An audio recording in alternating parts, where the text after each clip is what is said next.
Praise the lord. మన ప్రభువును రక్షకుడునైన యేసుక్రీస్తు యొక్క ప్రశస్తమైన నామంలో మీకందరికీ వందనాలు. ఈ వీడియో ద్వారా ఇలాగ కలుసుకోవడానికి దేవుడు మనకిచ్చిన మంచి అవకాశం బట్టి దేవుని నామానికి మహిమ కలుగును గాక. కొద్ది నిమిషాలు మనం దేవుని యొక్క మాటలను ధ్యానం చేసుకుందాం. మీకా గ్రంథము 7వ అధ్యాయం 11వ వచనం చదివితే, నీ గోడలు మరలా కట్టించు దినము వచ్చుచున్నది, అప్పుడు నీ సరిహద్దు విశాలపరచబడును.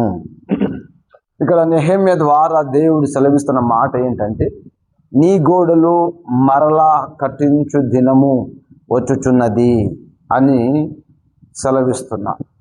ఎప్పుడైతే నీ గోడలు మరలా కట్టబడతావో అప్పుడు నీ సరిహద్దులు ఏం చేయబడతావంట? విశాలపరచబడతాయి. ఇంటికి మనం నిర్మాణం చేసుకోవాలంటే, ఇంటిని కట్టుకోవాలంటే ఆ ఇంటికి ఆధారంగా ఉండేటివి ఏంటంటే గోడలు. పైన స్లాబ్ వేసుకున్న స్లాబ్ నిలబడాలంటే దానికి ఆధారముగా ఉండాల్సినది గోడలు. గోడలు లేకుండా ఇల్లు అనేది నిర్మించుకోవడము అసాధ్యము. అంటే ఒక ఇల్లు నిర్మాణంలో గోడలు ప్రాముఖ్యమైన పాత్రగా ఉంటున్నది. ఆ గోడలు ఉంటేనే ఆ ఇంటిలో నివాసం చేసే వారికి రక్షణ. అంటే వర్షం కురిసినప్పుడు కానీ, మంచు కురిసినప్పుడు కానీ, ఎండ వచ్చినప్పుడు కానీ, గాలి ధూళి ఇంటిలోనికి రాకుండా ఈ గోడలు ఎలాగుంటాయంటే ఒక రక్షణగా మనకు ఉంటుంది కదా. ఒక రక్షణగా ఉంటుంది. అంటే బయట నుంచి వచ్చే ప్రతి విధమైన ఆపద నుంచి, ప్రతి విధమైన ఏదైనా మన ఇంటిలోనికి రాకుండా ఉండాలంటే గోడలు ఖచ్చితంగా మన ఇంటి నిర్మాణంలో చాలా అవసరం. అందుకే చాలామంది గోడలు కట్టేటప్పుడు చాలా పకడ్బందీగా, చాలా బందోబస్తుగా, చాలా గట్టిగా నిర్మాణాన్ని చేపడతారు. ఎందుకంటే గోడలు అనేవి లేకపోతే ఇంటిలోనికి ఎవరు పడితే వారు, లేదా ఇంటిలో ఉండేవారికి క్షేమము, ధైర్యము అనేది ఉండదు. అదే గోడలు ఉంటే తలుపులు వేసుకొని భద్రంగా నిద్రించగలరు. ఎందుకంటే ఏ ఆపద వస్తుందన్న భయం, ఎలాంటి పాములు కానీ, తేలు కానీ, ఇంకా ఏ హానికరమైన ఏదైనా వస్తుందన్న భయం లేకుండా వారు నెమ్మదిగా ఉండగలరు కదా.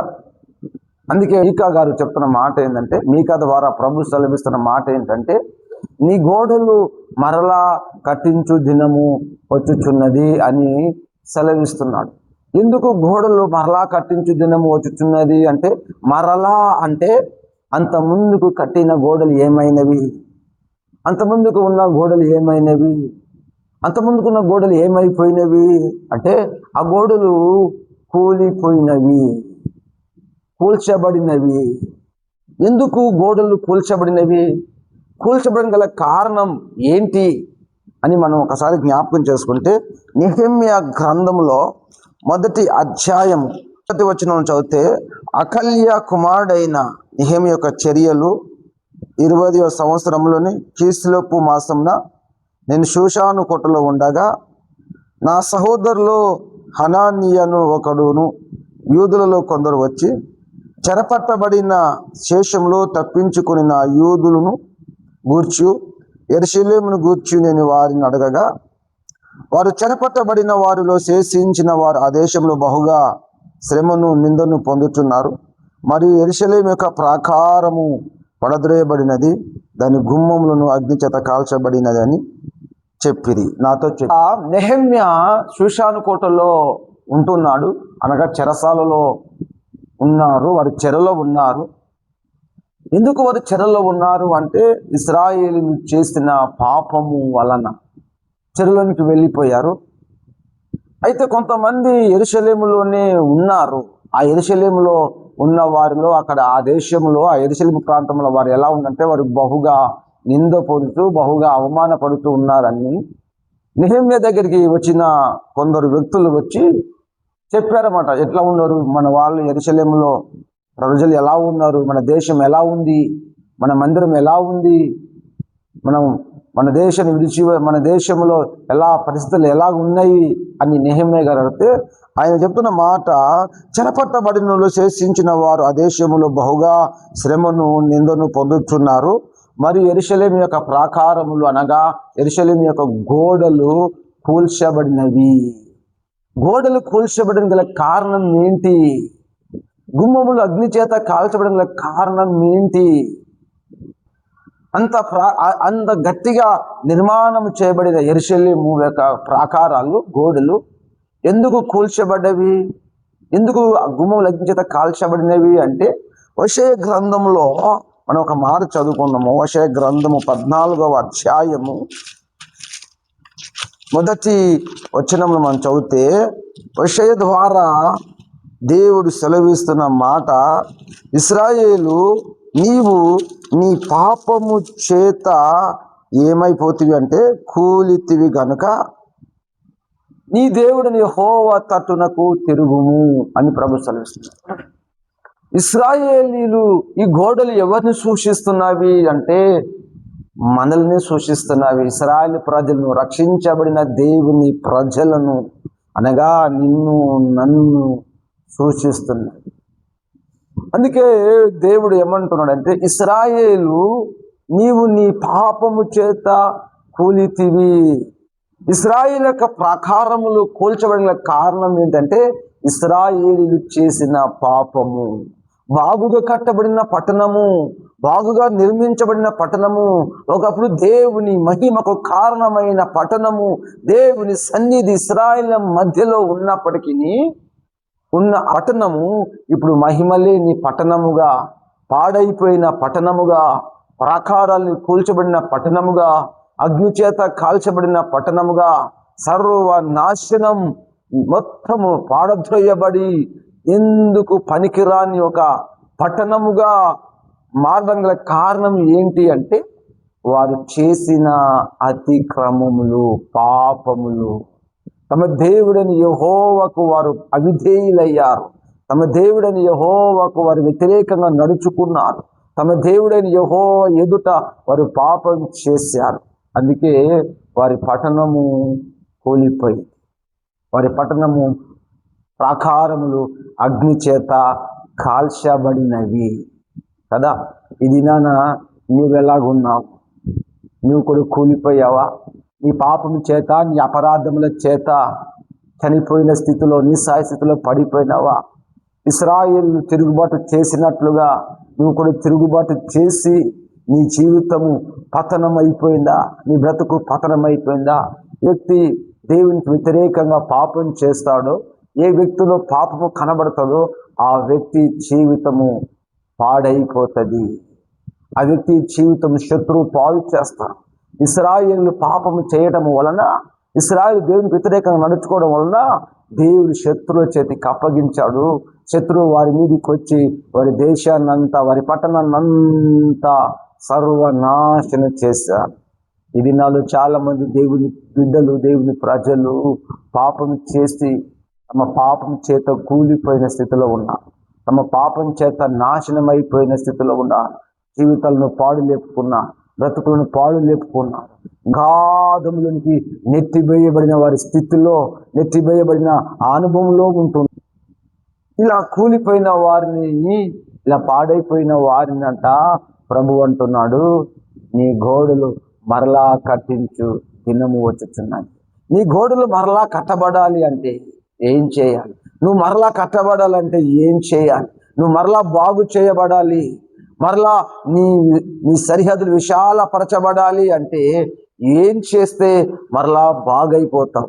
ఏం చేస్తే మరలా నువ్వు కట్టబడతావు అంటే, ఇదిగో మరలా మనం దేవుని సన్నిధానములో, మరలా మనం ప్రభు సముఖములో ఏం చేయాలి అంటే, అక్కడ యెషయా గ్రంథంలోనే 14వ అధ్యాయం 2వ వచనం అంటున్నాడు, మాటలు సిద్ధపరచుకొని యెహోవా యొద్దకు తిరుగుడి, మీరు ఆయనతో చెప్పవలసినది ఏమనగా, మా పాపములన్నిటిని పరిహారింపము, ఎడ్లకు బదులుగా నీకు మా పెదవులు అర్పించుచున్నాము, నీవు అంగీకరింపదగినవి ఇవే మాకున్నవి అని నువ్వు చెప్పాలి. నువ్వు మరలా కట్టబడాలి, మరలా నీ జీవితం బాగుపడాలి, మునుపటిలాగా నువ్వు ఆత్మీయతలో దేవుని సన్నిధానములో ఆయన ప్రత్యక్షతను, ఆయన మహిమను, ఆయన కృపను పొందుకొని నిలబడాలి, జీవించాలంటే నువ్వు మాటలు సిద్ధపరచుకోవాలి. ఏమని సిద్ధపరచుకోవాలి? దేవునితో ఏమని మాట్లాడాలి, ప్రభుతో ఏమని మాట్లాడాలి, మనం మాటలు సిద్ధపరచుకోవాలంటే అక్కడ రాయబడిన నువ్వు ఆయనతో చెప్పవలసినది ఏమనగా, మా పాపములన్నిటిని పరిహారింపము.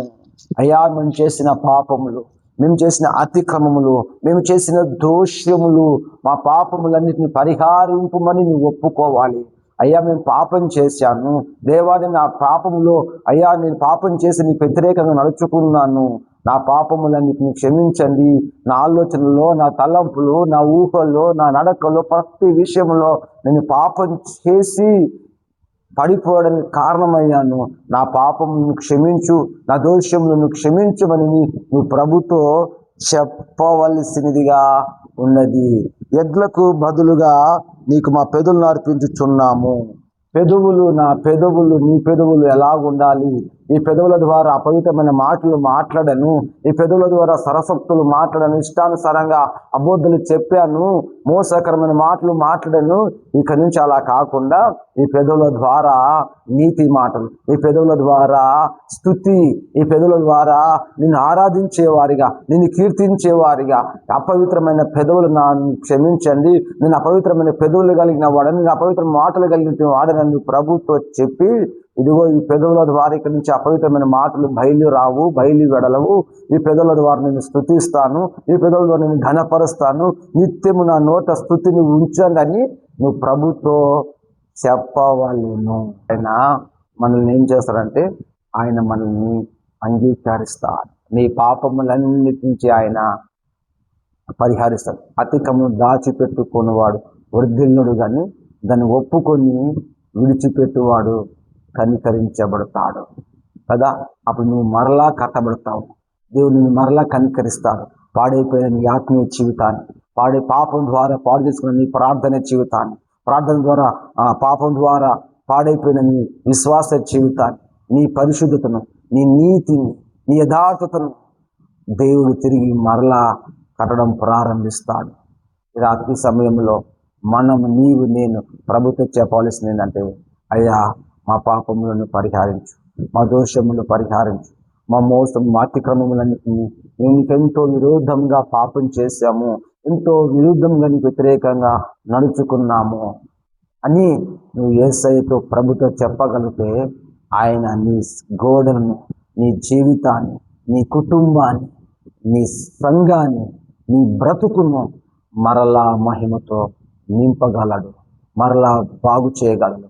పాడైపోయిన దానిని ఆయన బాగు చేసేవాడు, చెదిరిపోయిన వాటిని ఆయన సమకూర్చేవాడు, కూల్చివేయబడిన దాని కట్టడాలను మరలా కట్టగలిగిన గొప్ప దేవుడు మన దేవుడు.